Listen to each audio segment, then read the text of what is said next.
Good morning students. आज मैं आपको टेंस के बारे में बताने वाला हूँ। जो पहला नियम मैं आपको बताया था उसका पहचान है ता है, ती है, ते हैं। आप अंग्रेजी में बात करते हो, यू टॉक इन इंग्लिश। लेकिन मैं आज रूल नंबर 2 और रूल नंबर 3 में बताने वाला हूँ। रूल नंबर 2 की पहचान है ना है, नी है, ने है, पढ़ता है, पढ़ती हैं, पढ़ते हैं। शब्द वाक्य के अंत में आते हैं। इसका फार्मूला है subject plus has oblique have to plus verb का फर्स्ट फॉर्म प्लस ऑब्जेक्ट। पिछले बार जब हम लोग डिस्कस किए थे तो मैं आपसे बोला था कि हैज़ और हैव का उपयोग कहाँ करते हैं, मैं आज आपको बताऊंगा। तो हैज़ और हैव का उपयोग आप सुनिए, आई, वी, यू, दे और प्लूरल में हमेशा हम हैव का उपयोग करते हैं। ही, सी, इट और सिंगुलर में हमेशा हम हैज़ का उपयोग करते हैं। राइट। तो जो मैं दो नियम बताने वाला हूं, इनमें दोनों नियम में हैज़ और हैव का उपयोग करते हैं, जो कि प्रेजेंट सिंपल में लागू होता है। अब आप बोलेंगे सर ये हैज़ और हैव का उपयोग तो प्रेजेंट परफेक्ट में लागू होता है। बिल्कुल सत्य बोले हैं आप। मैं बोलूँगा कि बेटा उसमें जो प्रेजेंट परफेक्ट में होता है वो आप जिनमें काम हो चुका है, जैसे मैंने बोला कि आपसे मैं अंग्रेजी में बात कर चुका हूँ, वह वहाँ चला गया है। मैं अंग्रेजी में बात कर चुका हूँ, इसमें वर्ब आ गया। I have talked in English, वह वहाँ से जा चुका है। He has gone from there. Right. तो ये हमारा वर्ब हो गया। आज मैं आपको बताने वाला हूँ पहला नियम है रूल नंबर 1। तो ना है, नी है, ने है, पढ़ता है, पढ़ती हैं, पढ़ते हैं। राइट। इसका देखिए हम बोर्ड से आपको अच्छी तरह से आपको एक्सप्लेन करेंगे। ओके, देखते रहिए। ना है, नी है, ने है, पढ़ता है, पढ़ती हैं, पढ़ते हैं। बेटा इसका फार्मूला है subject plus has oblique have to plus verb का first form plus object. Right. अब देखिए once again, I, we, you, they and with plural have का उपयोग करते हैं। ही, सी, इट, सिंगुलर हम हैज़ का उपयोग करते हैं। राइट। ओके। प्रधानमंत्री मोदी को शिक्षा पद्धति पर बोलना है, कैसे बोलते हैं हम? Prime minister Modi has to लगाएंगे क्योंकि वाक्य के अंत में ना आ रहा है। Has to speak on education system. Okay, I think that you are getting me properly. ना वाले वाक्य में हमेशा ध्यान रखिएगा, वाक्य के अंत में जो ना है उसमें has to oblique have to का उपयोग करना अनिवार्य है और इसमें वर्ब का फर्स्ट फॉर्म आएगा। ओके। अब देखिए इनमें हम बहुत सारे वाक्य बता सकते हैं। इसका नेगेटिव बनाएंगे हम तो क्या बोलेंगे, हैज और है के बाद किसका उपयोग करेंगे हम? नॉट। क्या उपयोग करेंगे? Not to. राइट। मैंने बोला मुझे दरवाजा नहीं खोलना है, I have not to close the door. Okay. अब इसमें देखिए ये हमारा अफर्मेटिव समाप्त हो गया। आपको वहां से जाना है, you have go from there. लेकिन निगेटिव में बोलेंगे तो हम क्या उपयोग करेंगे? Subject plus has have not to plus verb का फर्स्ट फॉर्म प्लस ऑब्जेक्ट। मुझे भाई को वहां तक नहीं छोड़ना पड़ता। देखिए पड़ता है या ना है वो आपके ऊपर डिपेंड करता है, उसको आप कैसे उपयोग करेंगे, किस सेंस में उसको लेंगे। तो मैं बोला कि मुझे का तात्पर्य यहाँ पर आई होता है, ध्यान रखिएगा, मी नहीं होगा बेटा, ध्यान रखिएगा। Okay. I have not to, क्या बोलेंगे?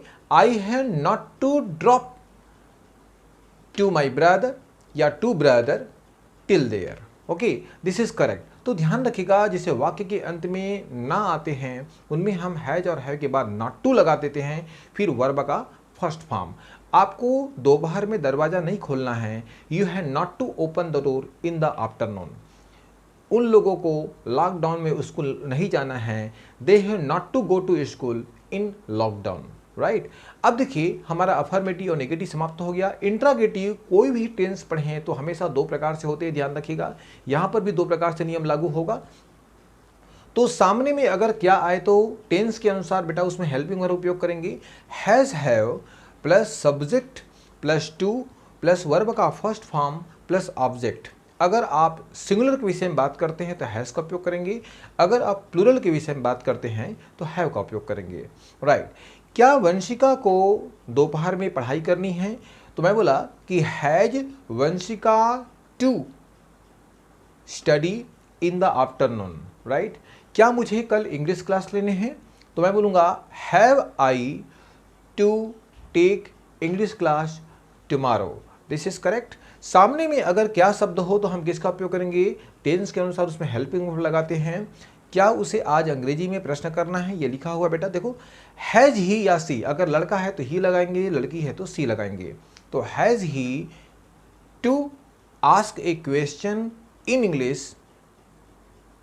English today. ओके, तो मेरे ख्याल से I think that you do understand, no need to hesitate to translate in English. मैं बहुत अच्छी तरह से आपको ट्रांसलेशन बता रहा हूं कि I hope that you are getting me properly. Okay, once again हम इसी को रिपीट करते हैं, हैज़ ही ऑब्लिक सी to ask a question in English today. This is correct. अगर मैं इसी क्या को वाक्य के बीच में बोल देता हूं, उसे आज अंग्रेजी में प्रश्न क्यों करना है, तो हैज के सामने आप उसको, उस क्वेश्चन मार्क को, WH वर्ड को सामने लाते जाइए। क्यों, क्यों को क्या बोलेंगे हम, वाई, कब, वेन, कैसे, हाउ, कहाँ, वेयर, कितना, हाउ मच। इस प्रकार से उपयोग हम कर सकते हैं। उसे आज अंग्रेजी में प्रश्न कैसे करना है, चुपचाप यहां पर लगा दीजिए, how. How has he to ask question in English today. Ask a question बोलेंगे तो और अच्छी बात है।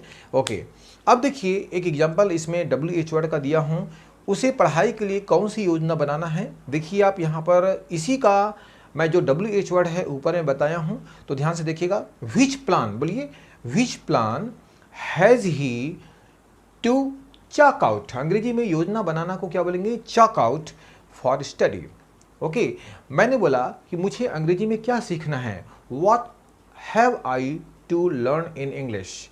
आपको यहां से कहां जाना है, where have you to go from here. उसे आज खाना में क्या खाना है, what has he to eat food today. So this is correct. तो ये हमारा रूल नंबर 2 समाप्त हो गया। अब देखिए मैं रूल नंबर 2 में क्या आपको बताने वाला हूं, तो ध्यान रखिएगा, ये प्रेजेंट सिंपल अर्थात इनडेफिनिट के बारे में हम चर्चा कर रहे हैं।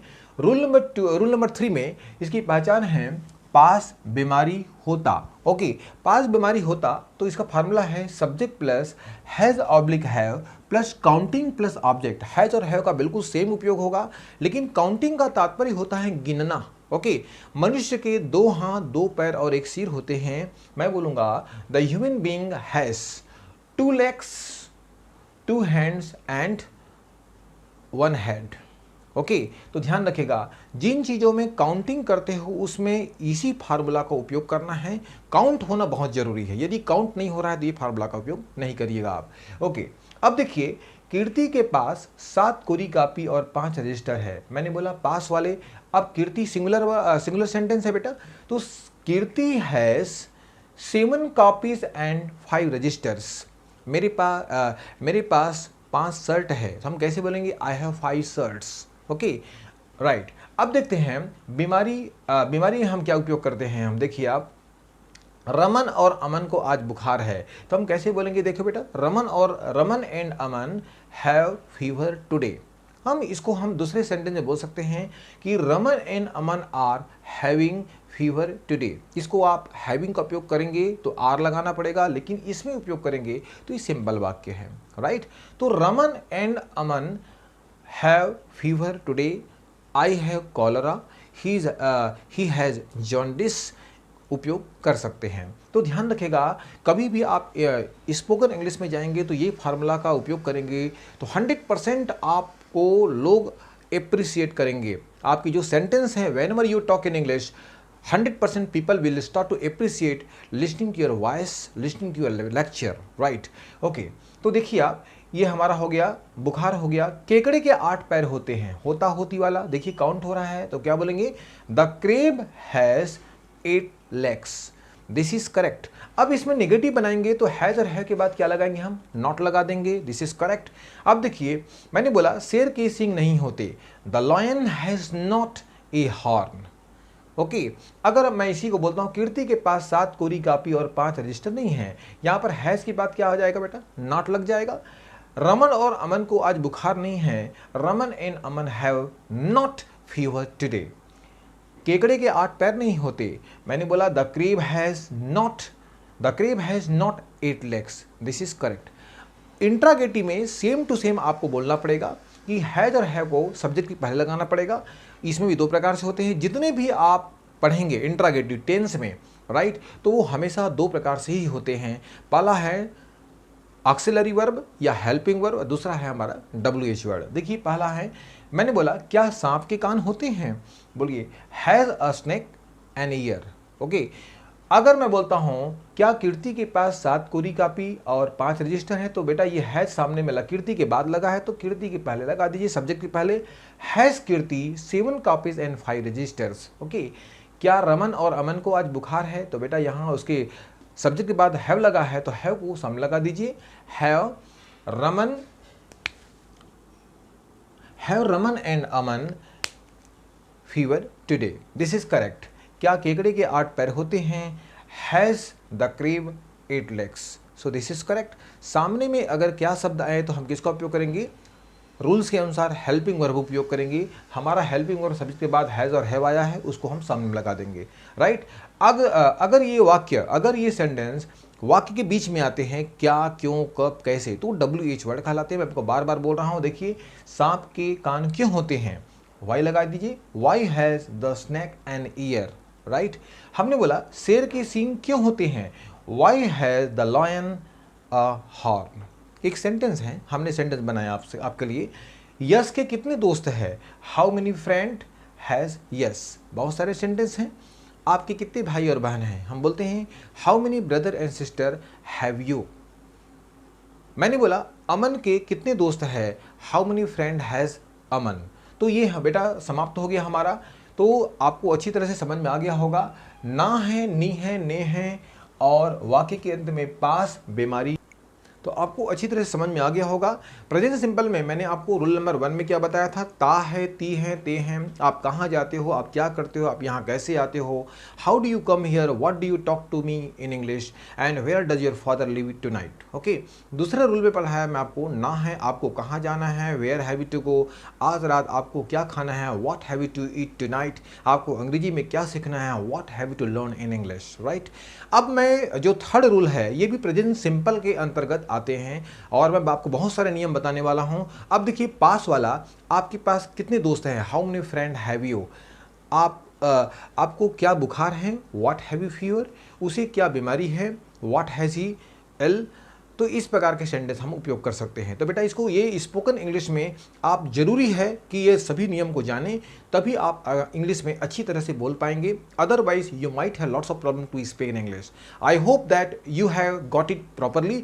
There will not be any problem to speak in English, but it's very important to follow all the rules of regulation. My dear students, hopefully you are getting me properly, and whenever you are having any problem to understand, you coming in my comment box, just share with me about your problem and I will fully solve your problem. Thank you very much for today's hopefully कि there will not be any problem yes in my teaching, और आपको अच्छी तरह समझ में आया होगा। यदि हमारा वीडियो आपको अच्छी तरह से समझ में आया होगा तो please do not forget to like, share and subscribe. Please do not forget to subscribe my channel. और मैं आपको 100% दावे के साथ बोलता हूं, बट बेटा ध्यान रखिएगा 100% आप इंग्लिश में अच्छी तरह से बात करेंगे, लेकिन ये आपको संपूर्ण नियम को जानना जरूरी है।